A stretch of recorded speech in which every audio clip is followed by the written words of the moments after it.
Our next panel is helping us celebrate women who break taboos, who cross boundaries, much like the two wonderful, talented actors on stage just now. Breaking the Boys Club. To open the topic, I'm pleased to invite someone with a sparkling career in public health as the Executive Vice Chairperson of the Apollo Hospitals Enterprise Limited. She was recently appointed the first woman president of the Confederation of Indian Industry. She actively supports the advancement of women in the workplace, a much-needed effort, given only 17% of senior positions are even held by women. I'm delighted to invite on stage, before Faye, Shobhana Kamineni.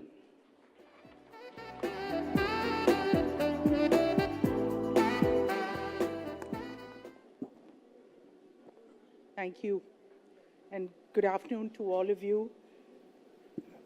I stood backstage and really enjoyed the previous session and actually learned a couple of things. But before that, just to give you a heads up, they spoke about this break into the Big Boys Club. I want to tell you that I'm not really interested in that Big Boys Club because I belong to the coolest club with that. I have 3 sisters. So the 4 of us, I think, are just the coolest club with this thing. And everybody wants to get into our club with it. It has everything, all the drama, the excitement of business, of having fun, of managing our kids and all the problems that come with it. But having said that, I think that I'm way more comfortable talking to people about healthcare or the state of the economy that I've been doing all over the world for this last year. But coming in speaking about issues that really matter to this diverse group of women, I think are as important, if not more. And just to give you a bit of background that I helped, I was all of 20 when Dad started, when he had this burning ambition to start Apollo and say that, we want to bring healthcare of international standards to India. And we said that, and he said, why don't you all help me? And here we were just doing whatever was necessary. And then slowly it just became more that we got involved in many aspects of it, learned on the job, actually went and did some courses, but this was in the mid 80s that we built the first hospital, and then from there, of course, today we have a lot more than one hospital. But more than anything else, what we've created is, interestingly, a diverse set of healthcare businesses that wrap around the entire around a person, like from prevention to retail, to health insurance, to diagnostic centers, to 10,000 beds, to telemedicine across India and different parts of the world. So we brought that whole ecosystem together. But we did everything, and I think that we wake up every day that we were given the privilege of not knowing that there's a difference between genders, because we employ a lot of women, and there are 4 of us, and we have 70,000 people working for us. So we really didn't know that difference, that here it is that there's, that women have many, many issues. Of course, in our workplace, we made sure, because being one, we were immediately empathetic, and having so many women in our workplace just made it a lot more balanced. But when we moved outside of just our circle of healthcare, when I moved into CII, and the Confederation actually is a very interesting place, because here I was as the first woman president after 120 years. And I did say when I got in, thank you.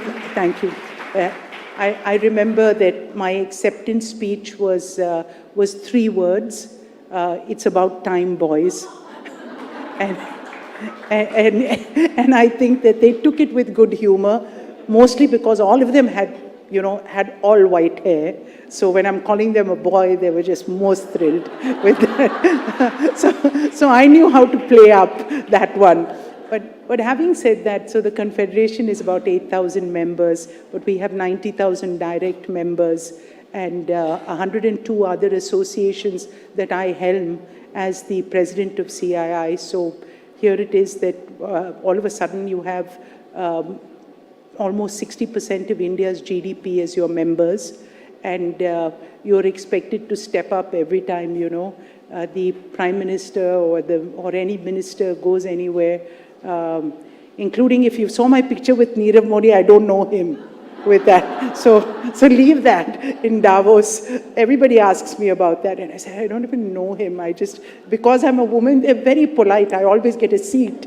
So that's the only differentiator that they make for me. But having said that, so I said, what would be my agenda? It's a one punishing year. I've taken, once I counted, I took 11 flights, including one overnighter coming back from Uganda. And I said, this is just, it's got to tell on some part of you.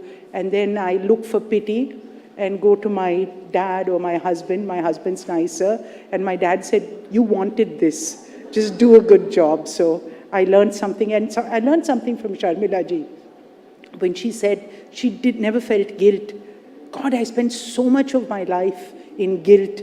And I don't know how many of you feel guilt when you go out there in the workplace and about your kids, or if they're sick and you go into work, or their exam time and everything in India closes down except you have to go to work. And just these multiple things that go on in your life, or guilt about your husband that you're not spending enough time, and all these things, as a daughter. I think that one of the things of being a woman is that we're given this extra guilt gene with that. We need to get that one fixed. I don't know if CRISPR does it, but that would be a good one. But I think more than we should just learn and accept things. We have to accept to say that this is what we want. This is a choice that we've made. And that choice could be a 1-year choice. That could be a 2-3 year. And I know that many of you in this position here, you have the privilege of making that choice. And that's important. Celebrate that you come from cool parents who have allowed you to study, that have allowed you to, that have encouraged you to go to work and live life on your own terms. And I think I come from that background, that I have that my parents, dad, his one message is, that belief is power. And my mother always said, I really expect you to go out and be independent with that.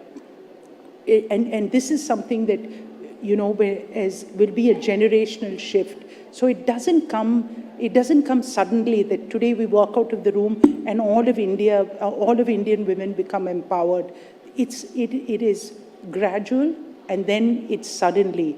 So you'll find this in different sectors, what's happening in the fintech sector, what's happening in the healthcare sector, where it's easier for women to get in IT.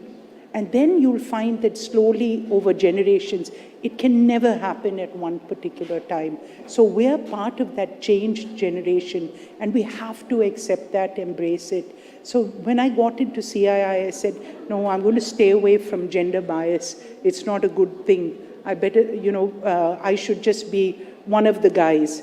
And then I spoke to some folks at McKinsey because they were coming out with a parity report. And that parity report actually said that India has the lowest, we're like Saudi, our engagement with women. And at that point of time, I said, we have to change that. And that's when I said, let's move in and see what we can do in the workplace. We started creating pilots. I saw what's happening. What we do in the cities is really, we know nothing from what happens in the rest of India, in the villages, in the poorer. And that kind of empowerment, that's the kind of generational shift that we need to see, that we really need to think about. And I love the fact that companies today are putting that at the top of their agenda. The governments are doing it too. And I think that everyone has a responsibility to see what is it that we can do for gender parity, because for that suddenly to happen, we have to be part of the gradual. Our kids have to be that. We have to all start speaking a language of saying that it's not acceptable. And my time is running out. They said, try and save time. But I want to leave you with one more thought, that we have to be able to understand as women, when you're in the workforce, you need to be able to start making those, the two big problems that there's no solution for, which we know. That one is that once you graduate, everyone, you'll find engineering, medical, lots of women. But as you move up, there are fewer and fewer women, because we need a solution of when you opt out, that you don't lose your seniority. All over the world, it is the same problem. So I want to leave you with that no one has figured out a solution to that problem. If you guys can, please use it in your workforce. This is something important, that when you opt out, and we have to have a right to opt out, that we can come back into the workforce to play. This is something that needs to be, and this is something that all corporations, so we are working on this in CII. My time's over. All I can say is that I'm really happy to have this opportunity to speak to you. I didn't think I could speak for 10 minutes, but I guess it is that. And I thank you all, and I think that the Big Boys Club is a myth, and all of you belong to something of whatever you want to be. We don't have to have guilt to be there. We're there with the sense of power, empowered, and we'll make that change for the world. Thank you.